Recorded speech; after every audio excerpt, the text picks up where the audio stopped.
तो last lecture में जो है हमने डिस्कस कर लिया था क्या, फेजेस के बारे में। साथ ही साथ हमने यूनी वेरिएंट क्या होता है, बाई वेरिएंट क्या होता है, या फिर इन वेरिएंट क्या होता है, इनके बारे में भी हमने जो है डिस्कस कर लिया था। आज जो हमें डिस्कस करना है दैट इज़ वाटर सिस्टम। क्या डिस्कस करना है? Water system. तो देखिए वाटर सिस्टम के अंदर क्या होता है, तीन चीज़ें हो सकती हैं क्या, या तो ओनली लिक्विड फेज एग्जिस्ट करे, या ओनली सॉलिड फेज एग्जिस्ट करे, या ओनली वेपर फेज एग्जिस्ट करे। या फिर क्या हो सकता है, लिक्विड इक्विलिब्रियम है सॉलिड के साथ, या फिर मैं ऐसे लिखूँ सॉलिड इक्विलिब्रियम है लिक्विड के साथ, लिक्विड इक्विलिब्रियम में प्रेजेंट है गैस के साथ, या फिर क्या है सॉलिड डायरेक्ट क्या है गैस के साथ इक्विलिब्रियम में है। ठीक है, तो ये तीन चीज़ें भी पॉसिबल हैं। ठीक है, या फिर तीसरी चीज़ क्या हो सकती है कि सॉलिड फेज वाटर की, लिक्विड फेज और वाटर फेज तीनों साथ, गैस फेज तीनों ही क्या है साथ में क्या हो, इक्विलिब्रियम में प्रेजेंट हो। तो जब ये तीनों एक साथ इक्विलिब्रियम में प्रेजेंट होती है तो उस पॉइंट को हम क्या बोलते हैं, उस पॉइंट को हम बोलते हैं ट्रिपल पॉइंट। क्या बोलते हैं? Triple point. ठीक है, तो इतनी चीज़ पहले तो हमें ध्यान में रखनी है। ठीक है, अब हम पढ़ना है वाटर सिस्टम का कर्व कैसे होता है। तो देखिए ये चीज़ हो जाएगी, मैंने आपको बताया कि सिंगल कंस्टिट्यूएंट भी वाटर का एग्जिस्ट कर सकता है, दो भी साथ में एग्जिस्ट कर सकते हैं, और तीनों के तीनों भी क्या है साथ में क्या है एग्जिस्ट कर सकते हैं। तो देखिए ये आपको दिख रहा होगा जो वाटर जो हमारा है उस सिस्टम का क्या है, ये फेज डायग्राम है। क्या है ये? उसका फेज डायग्राम। तो यहाँ आपको क्या देखने को मिलती हैं? पहली बात तो आपको तीन लाइंस देखने को मिल रही होंगी, that is OA, OB and OC। उसके बाद आपको क्या देखने को मिल रहा होगा, एक एरिया देखने को मिल रहा होगा। एक तो आपको देखने को मिल रहा है AOC एरिया, ठीक है। एक आपको देखने को मिल रहा है क्या, BOC ये वाला एरिया, और एक आपको देखने को मिल रहा है आपको COB ये वाला एरिया। तो यहाँ पर तीन एरिया हैं, साथ में क्या है तीन लाइन क्या करती हैं, एग्जिस्ट करती हैं। और आपको एक सेंटर में एक पॉइंट दिख रहा होगा जहाँ पर जो तीनों लाइंस है आपस में आके क्या है मिल रही हैं। इसी पॉइंट को हम क्या बोलते हैं, ट्रिपल पॉइंट। इसी ट्रिपल पॉइंट के ऊपर हमारी सॉलिड, लिक्विड और गैस फेज क्या करती हैं, साथ में एग्जिस्ट करती हैं। ठीक है, तो मान लीजिए, और प्लस जो फेज डायग्राम में हम क्या है ये ग्राफ बना रहे हैं प्रेशर वर्सेज टेम्परेचर का। ठीक है, तो देखिए मान लीजिए टेम्परेचर था 0 डिग्री सेल्सियस, 0 मतलब 273, और प्रेशर था 1 एटमॉस्फेयर। मैंने मान लिया कि जो यहाँ पर जो है टेम्परेचर क्या है 0 डिग्री सेल्सियस है, और प्रेशर क्या है यहाँ पर जो है हमारा क्या है 1 एटमॉस्फेयर है।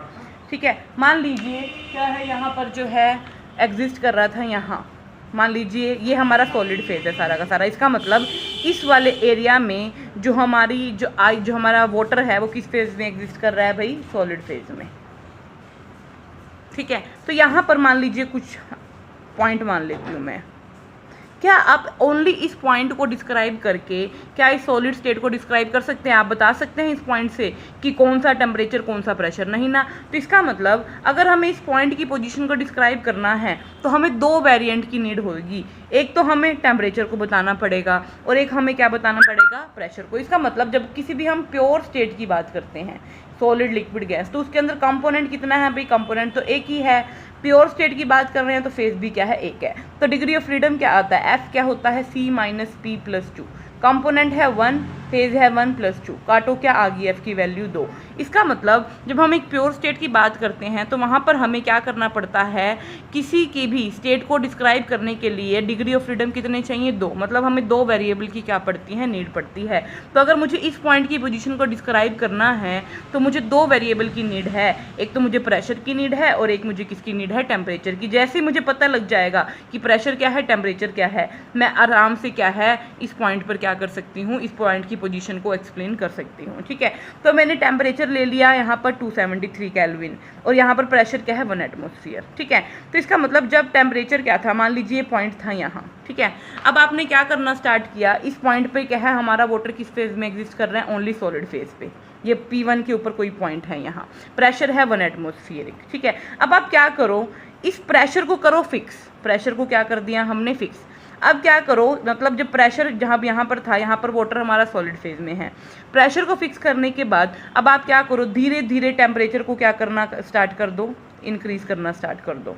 अब जैसे जैसे टेम्परेचर को इंक्रीज करोगे आप एनर्जी प्रोवाइड कर रहे हो। ठीक है, जैसे जैसे आप एनर्जी प्रोवाइड करोगे वो एनर्जी से क्या होगा, अभी कोई स्टेट चेंज नहीं होगी, जस्ट सॉलिड के अंदर जो इंटरमोलिकुलर फोर्स ऑफ अट्रैक्शन है वो एनर्जी क्या है उनको ओवरकम करने के लिए जा रही है। इसलिए आप जैसे जैसे अभी टेम्परेचर इंक्रीज कर रहे हो, अभी भी जो हमारा वो वाटर है वो किस फेज में एग्जिस्ट कर रहा है, सॉलिड फेज में। आप टेम्परेचर इंक्रीज करते जा रहे हो, करते जा रहे हो, करते जा रहे हो, करते जा रहे हो, एक पॉइंट ऐसा आएगा जब टेम्परेचर क्या हो जाएगा आपका 0 डिग्री सेल्सियस हो जाएगा। तो जैसे ही आपका टेम्परेचर 0 डिग्री सेल्सियस हो जाएगा तो 0 डिग्री सेल्सियस के टेम्परेचर पर आपकी सॉलिड और लिक्विड फेज क्या है, को इक्विलिब्रियम में क्या है एग्जिस्ट करने लग जाएंगी। मतलब सॉलिड और लिक्विड फेज क्या है डायनेमिक इक्विलिब्रियम में क्या करने लग जाएंगी, एग्जिस्ट करने लग जाएगी। इसका मतलब ये जो ओसी लाइन है इसके ऊपर सॉलिड और वाटर फेज क्या करती है, जो है इक्विलिब्रियम में एग्जिस्ट करती है। अगर अब आप टेम्परेचर 0 डिग्री सेल्सियस से आगे बढ़ाते हो तो क्या होता है, ये इक्विलिब्रियम डिस्टर्ब हो जाएगा और सारा का सारा जो हमारा वाटर है वो किस फॉर्म में कन्वर्ट हो जाएगा, अपनी लिक्विड फॉर्म में कन्वर्ट हो जाएगा। ठीक है, प्रेशर अभी तक फिक्स चल रहा है आपका। ठीक है, तो अगर मैं इस लाइन की बात करूँ, इस ओसी लाइन की बात करूँ, तो इस ओसी लाइन पर क्या हो रहा है, इस ओसी लाइन पर हमारा जो है कौन कौन से दो फेज एग्जिस्ट कर रहे हैं। इस ओसी लाइन पर, ओसी लाइन पर एग्जिस्ट कर रहे हैं हमारा वाटर सॉलिड फेज और हमारा वाटर लिक्विड फेज। ठीक है, तो अगर मैं यहाँ पर डिग्री ऑफ फ्रीडम निकालूँ, एफ की वैल्यू निकालूँ, एफ क्या होता है C minus P plus 2। Component कितने हैं, कंपोनेंट तो एक ही है, फेज कितनी है 2 + 2, तो एफ की वैल्यू क्या आ गई 1 आ गई। तो इसका मतलब मुझे क्या है, अगर मुझे इस स्टेट पर क्या है, इस पॉइंट पर क्या है, इसकी स्टेट को डिस्क्राइब करना है तो मुझे ओनली एक ही जो है वेरिएबल की नीड है। क्यों, क्योंकि यहाँ मैंने प्रेशर तो क्या कर दिया, फिक्स कर दिया। तो टेम्परेचर की वैल्यू पर क्या है, मैं क्या है इस लाइन पर क्या है जो क्या बता सकती हूँ, जो है किसी भी स्टेट को एक्सप्लेन कर सकती हूँ। तो ये लाइन मेरी ओसी के केस में, ये जो हमारा जो है इसके केस में जो डिग्री ऑफ फ्रीडम आएगा वो क्या आएगा 1 आएगा। मतलब सिस्टम हमारा क्या आएगा इस केस में यूनिवेरिएंट आएगा। ठीक है, सिमिलरली यहाँ वाटर आ गया, जैसे आपने टेम्परेचर बढ़ाया यहाँ ओनली वाटर एग्जिस्ट करने लग गया। तो इस वाटर के केस में जो है डिग्री ऑफ फ्रीडम आप कैसे निकालोगे, F = C minus P plus 2। ठीक है, कंपोनेंट क्या है यहाँ पर, ओनली वाटर एग्जिस्ट करने लग गया। जब कंपोनेंट तो एक ही है, फेज भी एक ही है, तो मतलब डिग्री ऑफ फ्रीडम इस केस में क्या आता है 2। मतलब अगर आपको इस एरिया में किसी भी पॉइंट की पोजीशन को डिस्क्राइब करना है तो आपको 2 वेरिएबल की नीड पड़ेगी। आपको उसका प्रेशर भी बताना पड़ेगा, आपको उसका टेम्परेचर भी जो है एक्सप्लेन करना पड़ेगा। ठीक है, अब आपने क्या है प्रेशर 1 एटमॉस्फेरिक ही रख रखा है। अब आप धीरे धीरे अब आप कहाँ आ गए, जैसे आपने आगे आए यहाँ पर वाटर क्या है हमारा लिक्विड फेज में एग्जिस्ट करने लग गया, लेकिन आप टेम्परेचर अभी भी बढ़ाते जा रहे हो। तो अब वो जो टेम्परेचर आप दे रहे हो वो क्या है लिक्विड के अंदर जो है इंटरमोलिकुलर फोर्स ऑफ अट्रैक्शन को क्या है ओवरकम करने के लिए यूज हो जाएगा। इसलिए अभी आप टेम्परेचर बढ़ा रहे हो, बढ़ा रहे हो, बढ़ा रहे हो। तो यहाँ पर क्या है इस लाइन पर क्या है अभी भी जो हमारा वाटर है वो लिक्विड फेज में एग्जिस्ट कर रहा है। लेकिन जैसे ही टेम्परेचर हमारा 100 डिग्री सेल्सियस पहुँचेगा, जैसे ही आप टेम्परेचर क्या बढ़ा दोगे 100 डिग्री सेल्सियस पे पहुँच जाओगे, तो इस 100 डिग्री सेल्सियस पर पहुंचते ही इस लाइन के ऊपर हमारा वाटर और वेपर फेज क्या है को इक्विलिब्रियम में क्या करने लग जाएंगे, एग्जिस्ट करने लग जाएंगे। मतलब इस पॉइंट पर क्या आते ही क्या है हमारा वाटर और वेपर फेज के बीच में क्या है एक डायनेमिक इक्विलिब्रियम क्या हो जाएगा, अचीव हो जाएगा। इसका मतलब इस OA लाइन के ऊपर वाटर जो है लिक्विड फेज और वाटर वेपर फेज क्या करती है, को एग्जिस्ट करती है। अगर यहाँ OA लाइन पर मैं डिग्री ऑफ फ्रीडम की बात करूँ तो क्या आएगी, डिग्री ऑफ फ्रीडम क्या आएगी, सेम टू सेम क्या आएगी 1 आएगी। इसका मतलब अगर मुझे इस लाइन पर डिस्क्राइब करना है तो अगर मुझे एक वेरिएबल पता है, एक वेरिएबल मैंने यहाँ पता कर दिया प्रेशर, तो अगर मुझे प्रेशर पता है तो प्रेशर को फिक्स करके मैं इजीली क्या है टेम्परेचर की वैल्यू क्या है निकाल सकती हूँ। तो मतलब इस पॉइंट पर, इस लाइन पर मुझे जो है ओनली एक ही ये लाइन क्या है मेरी यूनिवेरिएंट है नेचर में। अगर मैंने एक वेरिएबल को फिक्स कर दिया तो मैं दूसरा वेरिएबल क्या है आराम से निकाल सकती हूँ। ठीक है, अगर आप टेम्परेचर अब थोड़ा सा और बढ़ाते हो तो आगे जाते ही आप टेम्परेचर बढ़ाओगे तो हमारा जितना भी हमारा जो है जो लिक्विड है वो क्या है किस में कन्वर्ट हो जाएगा, वेपर। मतलब ये जो एरिया है यहाँ पर जो हमारा वाटर है वो किस फेज में एग्जिस्ट करेगा, ओनली वेपर फेज में क्या करता है, एग्जिस्ट करता है। और यहाँ पर भी जो हमारा जो डिग्री ऑफ फ्रीडम की वैल्यू क्या आएगी 2 आएगी। ठीक है, डिग्री ऑफ फ्रीडम की वैल्यू क्या आएगी 2। इसका मतलब यहाँ पर अगर आपको इस एरिया में किसी भी पॉइंट की पोजीशन को डिस्क्राइब करना है तो डिस्क्राइब करने के लिए आप क्या है उसका प्रेशर भी डिस्क्राइब करोगे, उसका टेम्परेचर भी क्या करोगे, डिस्क्राइब करोगे। ठीक है, अच्छा यहाँ आपको एक और लाइन दिख रही है ये वाली। तो अगर आप यहाँ पर टेम्परेचर को अगर 374 डिग्री सेल्सियस से ज़्यादा बढ़ाते हैं और अगर प्रेशर आप क्या कर देते हैं 218 एटमॉस्फेरिक से ज़्यादा कर देते हैं तो ठीक है, तो इस टेम्परेचर और इस प्रेशर की रेंज के बाद क्या है आपको ओनली क्या एग्जिस्ट देखने को मिलता है, ओनली वेपर फेज जो है देखने को मिलता है।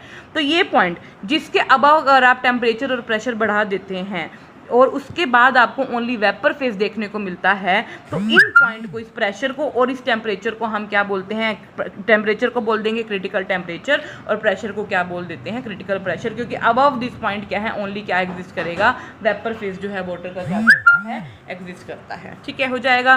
तो अब इस एरिया का आप जो है डिग्री ऑफ फ्रीडम निकाल सकते हैं, इस एरिया का निकल गया, इस एरिया का निकल गया। सिमिलरली यहाँ पर OB का है भाई, ठीक है, OB का अगर आप प्रेशर क्या कर देते हैं, यहाँ पर देखिए, अगर आप प्रेशर डिक्रीज कर देते हैं, प्रेशर आपने कर दिया 4.58 mm, ठीक है, तो उस केस में क्या है, जो हमारा ये कर्व है वो क्या करेगा, डायरेक्ट जो हमारा जो है किसमें, ये कर्व किसको रिप्रेजेंट करेगा, OB को, सब्लिमेशन कर्व को रिप्रेजेंट करेगा। सब्लिमेशन में क्या होता है, जो सॉलिड है वो डायरेक्टली किस में कन्वर्ट हो जाता है, हमारा गैस में जाकर क्या हो जाएगा, कन्वर्ट हो जाएगा, या फिर गैस सीधा जाकर यहाँ पर इस कर्व पे किस पे कन्वर्ट हो जाती है, सॉलिड में जो है कन्वर्ट हो जाती है। तो ये कर्व क्या रिप्रेजेंट कर रहा है, सब्लिमेशन कर्व को। तो इस सब्लिमेशन कर्व पे कौन कौन से दो फेज को एग्जिस्ट कर रहे हैं हमारे, एक सॉलिड फेज और एक वेपर फेज क्या कर रहे हैं, को एग्जिस्ट कर रहे हैं। ठीक है, हो जाएगा। तो ये टेम्परेचर भी हमारा क्या है, ये किसको रिप्रेजेंट कर रहा है, हमारा देखो यहाँ पर क्या है, ये 273 डिग्री सेल्सियस को रिप्रेजेंट कर रहा है। ठीक है, क्यों कर रहा है, क्योंकि जैसे ही आप यहाँ से नीचे आओगे तो यहाँ पर क्या है, वेपर डायरेक्टली किस में कन्वर्ट हो जाएंगे, हमारे सॉलिड में कन्वर्ट हो जाएंगे। तो जैसे जैसे अब आप क्या करोगे, प्रेशर को लो करोगे और टेम्परेचर को भी डिक्रीज करोगे। ठीक है, तो जैसे जैसे आप प्रेशर को लो और टेम्परेचर को डिक्रीज करोगे तो हमारा कर्व कहाँ शिफ्ट हो जाएगा, इस OB पे शिफ्ट हो जाएगा और वेपर डायरेक्टली किस में कन्वर्ट हो जाएंगे, हमारे सॉलिड में कन्वर्ट हो जाएंगे। और ठीक है, और जैसे ही आप इस कर्व के ऊपर जाओगे तो कंप्लीटली सॉलिड एग्जिस्ट करेगा, और जैसे आप इस कर्व के नीचे जाओगे तो क्या है, कंप्लीटली कौन एग्जिस्ट करेगा, वेपर फेज क्या करता है, एग्जिस्ट करता है। ठीक है, हो जाएगा। हाँ जी, उसके बाद देखिए ये जो पॉइंट है, ये वो पॉइंट है जहाँ पर तीनों कर्व, वेपर फेज कर्व है, इसको हम बोलते हैं फ्यूजन कर्व और इसको हम बोलते हैं सब्लिमेशन कर्व। इसको वेपर फेज क्यों कर्व बोल रहे हैं, क्योंकि इसके बाद वेपर एग्जिस्ट कर रहे हैं। इसको फ्यूजन कर्व क्यों बोल रहे हैं, क्योंकि इसके जस्ट बाद कौन एग्जिस्ट कर रहा है, हमारे लिक्विड एग्जिस्ट कर रहा है। और इसको हम सब्लिमेशन कर्व क्यों बोल रहे हैं, क्योंकि इसके अबव जाते हैं तो सॉलिड फेज, इसके बिलो जाते हैं तो क्या एग्जिस्ट करता है, हमारा वेपर फेज एग्जिस्ट करता है। तो ये जो पॉइंट है जहाँ पर ये तीनों लाइन आपस में कोइंसाइड कर रहे हैं, इस पॉइंट को हम बोलते हैं ट्रिपल पॉइंट। और इसी ट्रिपल पॉइंट के ऊपर क्या है, तीनों फेज क्या करते हैं, हमारे को एग्जिस्ट करते हैं। क्या करते हैं, को एग्जिस्ट। तो अगर इस ट्रिपल पॉइंट के ऊपर अगर हम अब डिग्री ऑफ फ्रीडम निकालें तो इस ट्रिपल पॉइंट पर कौन कौन से फेज एग्जिस्ट कर रहे हैं, सॉलिड भी है, लिक्विड भी है और क्या है, वाटर भी है, सॉरी गैस भी है। तो डिग्री ऑफ फ्रीडम क्या होता है, C-P+2। कंपोनेंट कितने हैं, कंपोनेंट तो एक ही है, वाटर ही है। फेज कितने हैं, 3 हैं +2। तो डिग्री ऑफ फ्रीडम की वैल्यू क्या आती है, 0 आती है। इसका मतलब इस पॉइंट के ऊपर हमें कोई भी जो है वेरिएबल की नीड नहीं है स्टेट को डिस्क्राइब करने के लिए। हमें पता है तीनों फेज ओनली कहाँ एग्जिस्ट करते हैं, करेंगे तो ट्रिपल पॉइंट पे एग्जिस्ट करेंगे, कहीं और तो एग्जिस्ट करेंगे नहीं। इसलिए अगर हमें उसने आपको दे दिया ट्रिपल पॉइंट, मतलब ट्रिपल पॉइंट का मतलब ही क्या हो गया कि तीनों फेज क्या कर रहे हैं, को एग्जिस्ट कर रहे हैं। तो इन तीनों पॉइंट को यहाँ इस पॉइंट पर डिस्क्राइब करने के लिए हमें किसी भी वेरिएबल की नीड नहीं है, ओनली नाम ही काफ़ी है ट्रिपल पॉइंट, क्योंकि ओनली यही पॉइंट है जहाँ पर तीनों फेज क्या करती हैं, को एग्जिस्ट करती हैं। और इसके केस में हमारा सिस्टम क्या रहता है, इनवेरिएंट रहता है। क्यों, क्योंकि डिग्री ऑफ फ्रीडम क्या आता है, हमारा 0 आता है। ठीक है, तो मैंने आपको ये जो है पूरा जो है कर्व बता दिया। कर्व OA के बारे में पढ़ लेना अब आप, ठीक है, समझ आ गया होगा आपको अब। ठीक है, और यहाँ पर अगर आप जो है क्लेसियस-क्लैपेरॉन इक्वेशन निकालते हैं, क्लेसियस-क्लैपेरॉन इक्वेशन क्या होती है, dP/dt del HF divide by में T। अच्छा, कौन सा कर्व है ये, OA हमारा, this is OA। OA is vapour pressure curve. तो वेपर प्रेशर में क्या होता है, गैस और सॉलिड के बीच में एग्जिस्ट कर रहा है ये। ठीक है, तो वॉल्यूम जो है गैस का ज़्यादा होता है, सॉलिड का कम होता है। तो इस केस में जो dP/dt की वैल्यू आती है वो क्या आती है, पॉजिटिव आएगी। क्या आएगी, पॉजिटिव आएगी। ठीक है, OA डैश। अच्छा, एक छोटी सी पॉइंट रह गई, देखो आप क्या कर रहे हो, यहाँ पर जो है प्रेशर भी डिक्रीज करते जा रहे हो, टेम्परेचर भी डिक्रीज करते जा रहे हो। जैसे जैसे आप प्रेशर डिक्रीज करोगे, टेम्परेचर डिक्रीज करोगे, तो ये वेपर प्रेशर कर्व किसको अप्रोच करेगा, ट्रिपल पॉइंट को अप्रोच करेगा। तो अगर ट्रिपल पॉइंट को अप्रोच करने के बाद अब आप क्या कर रहे हो, धीरे धीरे टेम्परेचर डिक्रीज कर रहे हो। अब क्या कर रहे हो, टेम्परेचर क्या कर रहे हो, डिक्रीज कर रहे हो। टेम्परेचर डिक्रीज करने पर इस ट्रिपल पॉइंट से हमारा कर्व कहाँ शिफ्ट होना चाहिए था, इस OB पे शिफ्ट होना चाहिए था। इसका मतलब जो हमारा वेपर है डायरेक्टली किस में कन्वर्ट होना चाहिए था, सॉलिड में, यही होना चाहिए था। लेकिन अगर कई बार हम क्या करते हैं, केयरफुली करवाते हैं क्या, कूलिंग किसी भी गैस की। अगर हम केयरफुली कूलिंग करवा रहे हैं गैस की, तो क्या है उस केयरफुली कूलिंग करवाते वक्त कई बार जो हमारा कर्व है वो क्या है, वेपर डायरेक्टली सॉलिड में कन्वर्ट ना होके हमारा कर्व ओबी पे शिफ्ट ना होके कहाँ शिफ्ट हो जाता है, ये वाला ही वेपर प्रेशर कर्व क्या हो जाता है, एक्सटेंड हो जाता है, ओ ए डैश पर पहुंच जाता है।